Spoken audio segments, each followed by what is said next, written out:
Power to the people about to do maintenance. Thank you for tuning into the Two Stubborn Nigerians YouTube channel. Please don't forget to like, comment, and subscribe. Enjoy the video. It's the evening with the Two Stubborn Nigerians, man.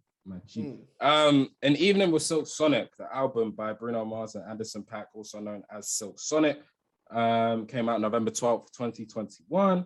Yes, 9 songs, 31 minutes, 19 seconds.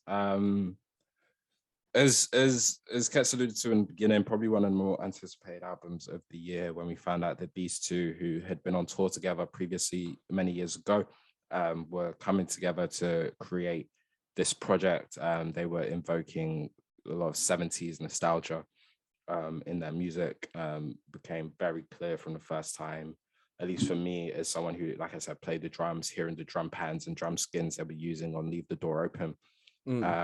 But really in that mold, really in that vein, from everything they did to this music they created, to the aesthetic that they created and the visuals, to their clothing, to the way they moved and the way they acted, really paying homage to the great era of 70s music that came and went, a bygone era, similar to what Bruno has done, you know, in the past throughout his career, whether it be paying homage to the R&B greats of the 80s and 90s throughout 24K Magic and even Uptown Funk, all that type of vibe. And they really double, triple, quadruple down here with An Evening with Silk Sonic and Bootsy Collins to host the album as a part of it. And really, like you've sort of said off mic at different times, sort of keep the world, really have a hold on popular culture, at least for the whole year.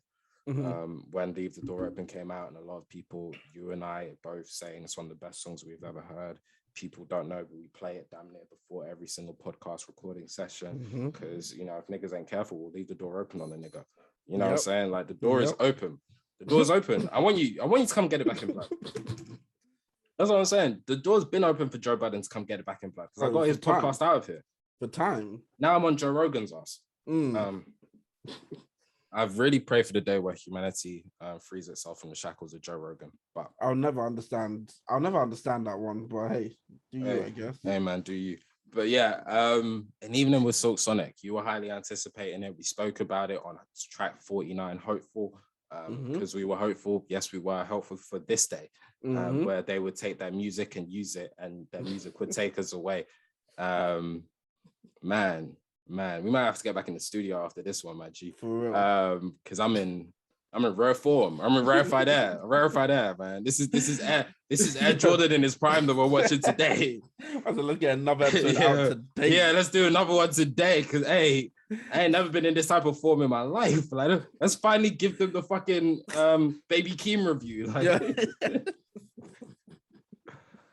An Evening with Silk Sonic. Man, take it away. Man, you know, I said it earlier this episode that beginning of the year, I said, yo, if Anderson .Paak drops anything, it's over. No one else should even bother anymore. The Anderson .Paak decided to take it too far, and he linked up with Bruno Mars, and they dropped An Evening with Silk Sonic. Now, the first thing I want to say about this album is that they low-key bit our style.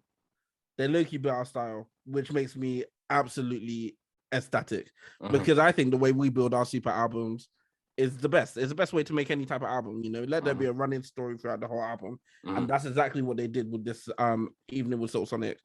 And the first time I clocked it, I said, "Oh wow, they're doing something that I didn't expect them to do, which is do more than just have like a bunch of love songs all together. Like, there's a theme here. There's actually a running theme in this album. It's not just vibes, it's a story that they're telling, which is unbelievable, because then you then mix that in with the unbelievable talent of both of them to just convey such a feeling.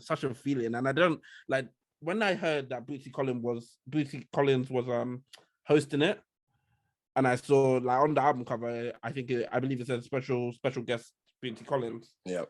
I was like, oh, okay, they're going for a much funkier vibe than I even expected. And then Leave the Door Open comes on, as I expected.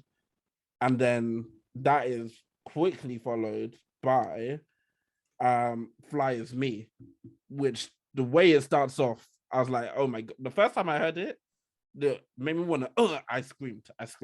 No, I actually screamed in my room, in this very chair. I said, ooh. You didn't need to do all that. We all believed you. No. I had to let you guys know the exact sound that came out. It was so audible. I couldn't believe the sound came out of my mouth. I said, did it take me by surprise that much?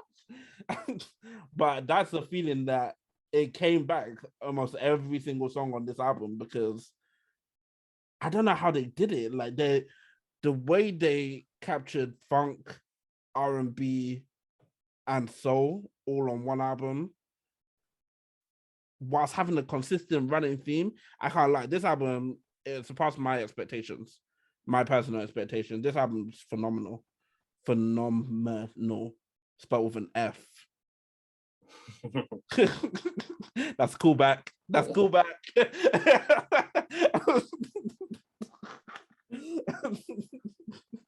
Oh, easy F, baby, and the F is for Fly Is Me. I agree. It definitely surpassed my expectations, but that's what happens when two talented niggas are beefing. It's the same. Yeah. It's the same as this podcast. Two talented niggas beefing is always a recipe for success. Other than Drake and Kanye's beef, but that's a different conversation. Yeah, I just the manner in which, like you said, they encapsulated funk, soul, and R&B so succinctly, so well. It was so well put together. Like I said, their attention to detail, the drum patterns and the drum skins that they were using to really get that 70s feel. It was so refreshing to hear. The live instrumentation that they were using to record this shit was so good to hear. Even their like writing patterns and schemes on the tracks felt 70s and funkified, and so that was so refreshing and so good to hear. It was just the attention to detail was so good. It was so good. The sequencing of the album to tell the story that they wanted to tell was fucking beautiful. Even from the way the intro started, but who y'all going to see tonight? Oh my goodness. Yeah, it was vibesy. And obviously, can I just get right to the show? Get to it, man. Anderson .Paak is a bigger man than me. I tweeted this. Anderson .Paak is a much bigger man than me. And this is not to say that Anderson .Paak didn't get his shit off all out, because he very much went crazy. Anderson .Paak went fucking crazy, because when that nigga, the video enhances it more than the song. Mm-hmm. When that nigga came up off the floor and said, smoking out the window and the bezel. Singing, how could you do it? How could you do this? No. Anderson was doing his shit here. Yep. Don't get it twisted. But see me. The way I'm born. Maybe it's my Cancer rising Aries moon or whatever the fuck I am. When I heard the first hook on Put on the Smile. Man. I had an issue. Let me not lie to you. Let me not lie. I had an issue. I had a little bit of an issue. Now, I was me as the fan, I was gassed. Because what did I say on track 49? If Bruno wants, you know, if he wants to give me a Talking to the Moon or a grenade, I'll take it. I don't need it, but I'll take it. Mm-hmm. Oh, he did that. But he kept it funky. Yep. Cool. Yep. So obviously the song's going now. You know, they're doing their thing. Mm-hmm. Obviously, I wanted, like I said, I'll take it. You know, I didn't need one, but I'll take it. So obviously, they kept it funky, which was dope. Mm-hmm. So now, if I'm Anderson, I'd have had an issue after I had that first hook on Put on the Smile. Yep. When Bruno did that final run, this album's not seeing the light of day. Or at bare minimum, we have to have a conversation. Because here's the thing. If I'm Anderson .Paak, stopping the studio session right there. I'm causing a scene. I'm causing a scene and I'm storming out. Bruno's gonna have to come and talk to me. I'm not gonna go talk to him. He's gonna come into my trailer or my office or whatever. Hold on, let me tell you. He's gonna come into my trailer or my office or whatever. I'm gonna be in one of these chairs like this. He'll walk in behind me and I spin around in the chair to face him. I'll just tell him straight up, my nigga, I am not Jacquees. No. And that's no disrespect to my nigga Jacquees. but I am not. You're not doing an album with Jacquees. You know what I'm saying? You're not even, listen, you're not doing an album with Lloyd. I'm relevant today. Do you know what I'm saying? I ain't something that was relevant in 06, had hits in 07, and every 4 or 5 years I give you a hit. Nigga, I got a Grammy last year. I am me. I had Smokey Robinson on my shit. Andre 3000 is on my album. Okay? Okay? Okay. That's who I am. All right? Now, I don't know. I listen, I know you were talking about aeroplanes back. I know you were talking about, 1, 2, 3, whatever your shit was back in the day. I get it. Cool. But I am who I am. All right, my name is my fucking name. For real. Don't fucking play with me. Now, listen, what you did that was cool. But I want some heads up because I got shit too. I got shit. If that's what we want to do, I got shit too. Do you know what I'm saying? Do you know what I'm saying? Now, that being said, I know it was Anderson's fault.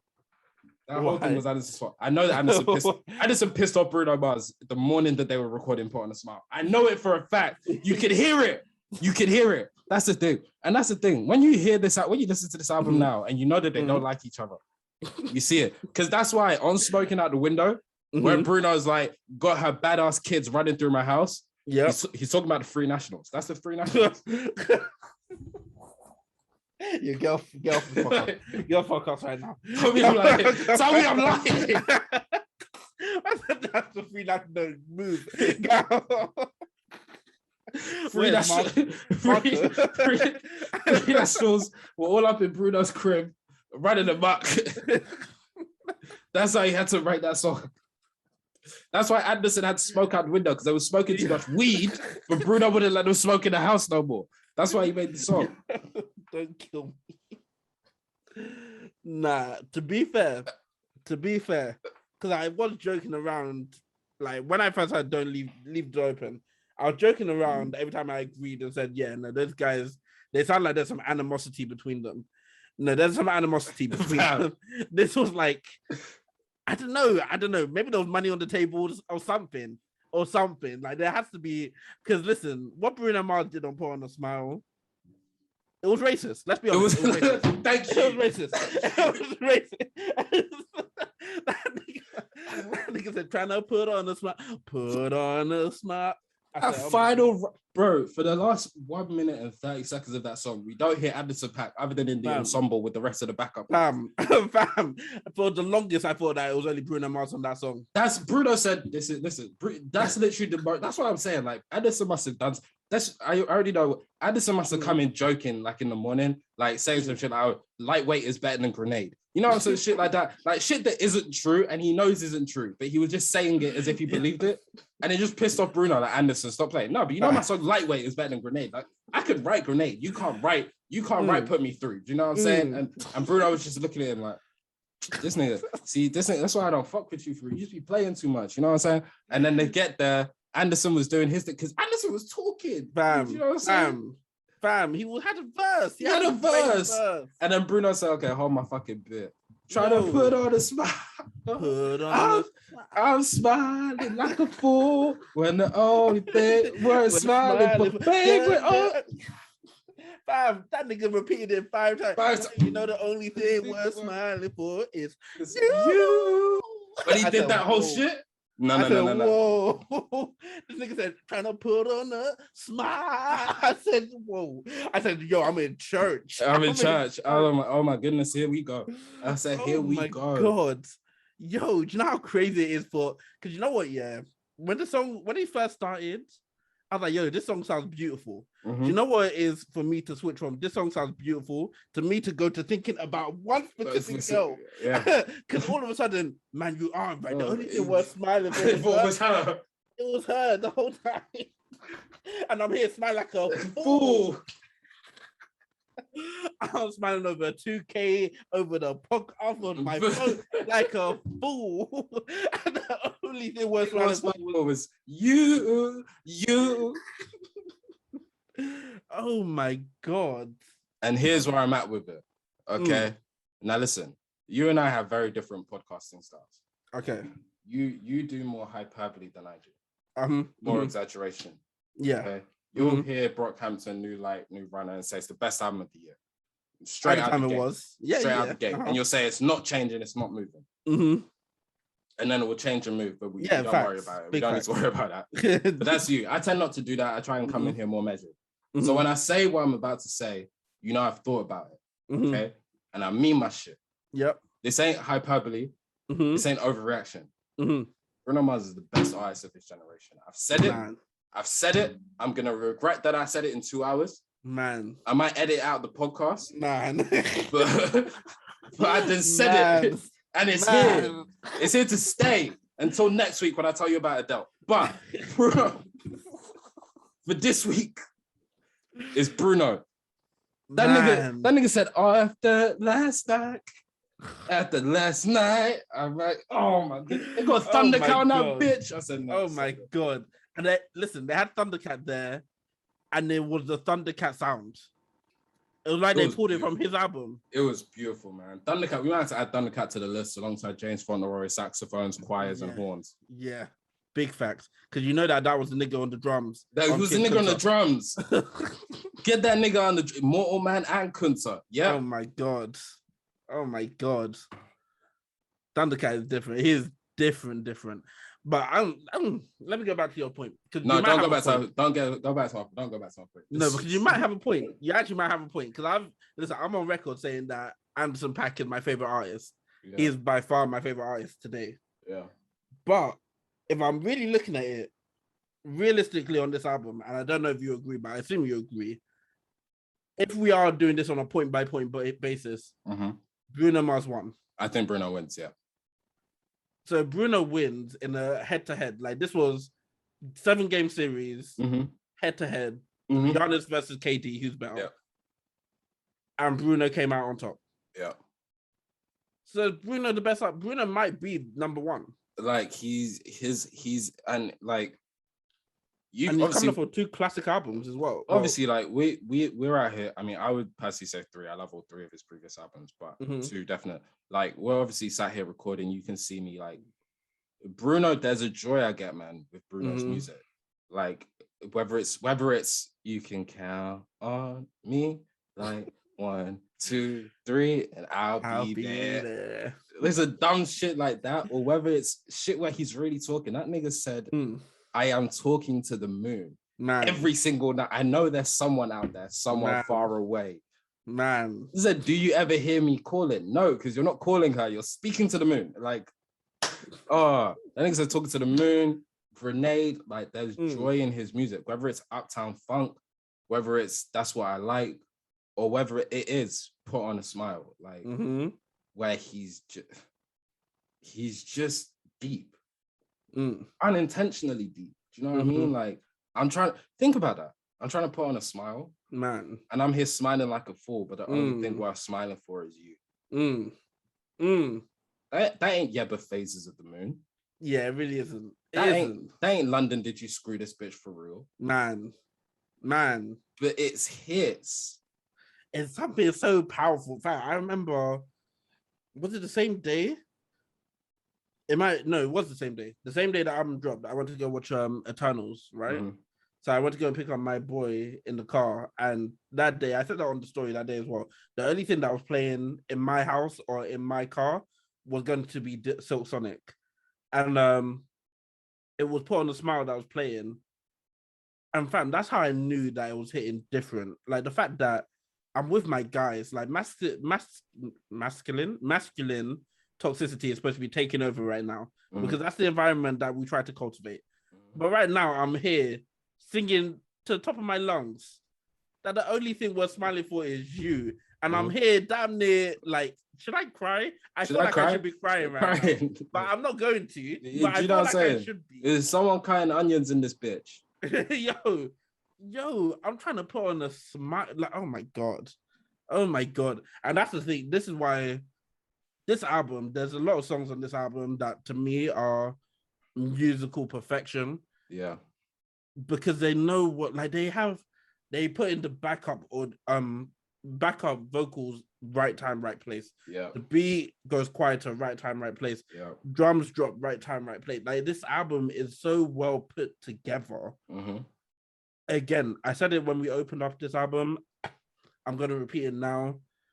The way that R&B, funk, and soul were captured in this album, I'm not over it. I'm not over it. I don't know when I will get over it, but this is an album. I can't stop playing it. I can't stop playing it.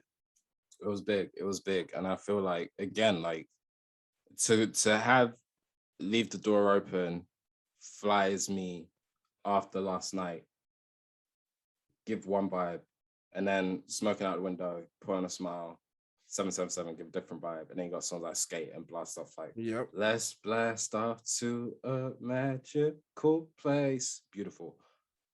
Oh my god. Beautiful. Like absolutely just it was hazardous what they were doing. Like what a way to round off and close out and just make, because it sounded dreamy. And then you're sat there like, was all of this just a dream? Fam. Was this whole album a figment of my imagination? Man, this album, it shouldn't exist. It shouldn't exist. No, it shouldn't. It shouldn't, because Anderson should have stopped that shit. I'm telling you. Yeah. I'm telling you. If you think you can do this to me, Fam. Oh no, then I have to put a bird on here. Like I have to. And that's what I'm saying. Anderson killed Smoking Out the Window. Like he makes that song. Killed it. Makes that killed song. It. Killed absolutely it. Like his whole essence and flow. And when he comes on, like I say, that Smoking Out the Window of the Benzo. Singing, how could you do this? Oh my god, no. What's the standout song for you? I think it's very clear what mine is, but what's the standout song for you? This is so tough because I have 4 standouts. Okay. But you've asked me for the standout song. Yeah, I did. So I'm gonna have to go with Smoking Out the Window. Because I'm smoking out the window. Because I'm for real. Listen, as I said, Anderson .Paak is my favorite artist in the world. Mm-hmm. So when I have Anderson .Paak on a single, sounding like the greatest artist in the world, as my favorite artist in the world, is special. And for me, the Smoking Out the Window was the single that confirmed it for me. Yeah. Where I already knew Silk Sonic. Like I remember a few weeks ago, you asked me like, from this album to Thriller, where this album gonna rank? And I said Thriller that day. Like I said, it's going to be one of the greatest sounding albums ever. This was the song where I was like, yo, they had Leave the Door Open out as a lead single already, and then they doubled down with Smoking Out the Window. And to me, off rip, like even before I even have to think, I'm putting those two as two of some of the best songs in R&B to come out this year, period.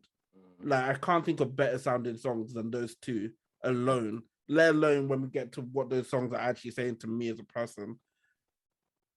Smoking Out the Window is just, it's so stellar. Like that is a song. That is a song. Vibe. Bop. Vibe. Bop. Year 2, we're changing that up. Bop. Toe tapper.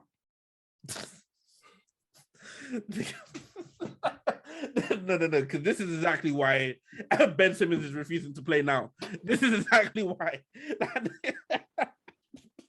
That nigga just signed his max, and then Joel Embiid started acting up. All of a sudden, Joel Embiid started passing out the paint. He was like, "No, this ain't what I signed up for. No, I don't want responsibility." Nigga said, I know I'm wide open, and so what? So what?